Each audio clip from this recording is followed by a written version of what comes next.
मैं सावित्री कौर, हम कश्मीर बारामूला के रहने वाले हैं। इस टाइम हम पुरखू कैंप में रह रहे हैं। कश्मीर के भाइयों ने जो आज आए हमारे आगे, जिन्होंने हमारी इतनी मदद की, हम उनके बहुत शुक्रगुजार हैं। उन्होंने हमें हर एक सुविधा दी आज, जो हमें जम्मू के भाई नहीं दे पाए। वो आते थे, देख के चले जाते थे। यहाँ कौन नहीं आया, कमिश्नर तक यहाँ पे आए, लीडर तक यहाँ पे आए, देखा और चले गए। मगर आज हम बहुत शुक्रगुजार हैं कि कश्मीर के भाई आगे आए। और हम जो सामान खरीद नहीं सकते थे, हमें शायद खरीदते भी साल लग जाना था, उन्होंने हमारी इतनी मदद की, हमारे बच्चों की इतनी मदद की। तो हमें हर एक सुविधा दी, आटा, चावल, दाल, साबुन, पेस्ट, शैम्पू, हर एक चीज़ दी जो हम नहीं खरीद पाते। हमारी इतनी वो आमदनी नहीं थी जो हम खरीद पाते। आज मैं ये कहना चाहती हूँ कि हम सच में बहुत शुक्रगुजार हैं। कपड़े तक दिए उन्होंने, जो आज तक किसी ने नहीं हमको दिए। आग जलने से बहुत बुरा नुकसान हो गया, जिसमें हम 5 घरों में से किसी का कुछ नहीं रहा। तो हम यही चाहते थे कि हमारे राहत के लिए कोई आगे आए, हमारे से कोई बात करे, हमारे लिए कोई परेशानी के लिए पूछे कोई आए। इसी में एक श्रीनगर से एहसास फाउंडेशन है, वो हमारे लिए आगे आए। श्रीनगर से मतलब ये कोई अपनी टीम लेके आए हैं, सारी टीम आई है आज। उनने हमारे को राहत के लिए जो उनसे बन सकता था, उनने अपनी ज़ोर शोर में जो भी देना चाहते थे बेचारे ने दिया। हमारे साथ हाथ पैर जोड़ के साथ रहे, हमारे साथ जो उनसे बन सकता था बेचारों ने दिया हमारे लिए।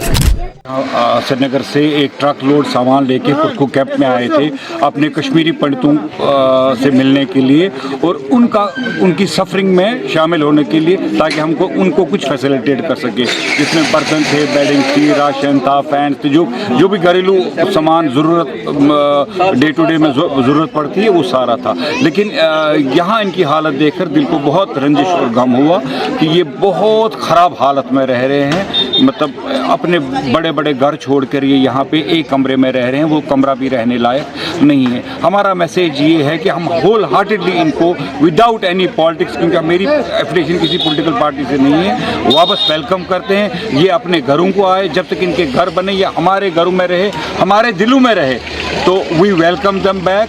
एंड गवर्नमेंट को चाहिए कि वो कुछ अर्जेंट स्टेप्स उठाए इनको रिहेबिलिटेट करने के लिए। Thank you so much. जी, एहसास फाउंडेशन की तरफ से उसके वॉलंटियर्स आज पुरखू मिश्रीवाला पहुंचे, जहां पर कश्मीरी पंडितों के 12 फ्लैट जले हुए थे, 5 से 6 फैमिलीज रहती थी। तो लोगों ने हमारी बहुत मदद की, जिसमें हमारे पास जो भी सामान आया, जिसमें स्पाइसेस है, यूटेंसिल्स है, बिस्तरा है, कंबले हैं या फैंस वगैरह है, वो हमने आज इनके हवाले कर दिया। एक भाईचारे का मैसेज था कि जो कश्मीरी पंडित और कश्मीरी मुसलमान में एक रंजिश थी, एक दुश्मनी दिखाई जा रही थी बार बार पॉलिटिसाइज करके, उसको आज हमने एक करारा जवाब दिया। ये भाई हमारे साथ जुड़े हुए हैं, उम्मीद यही है कि फिर से कुछ करें इनके लिए।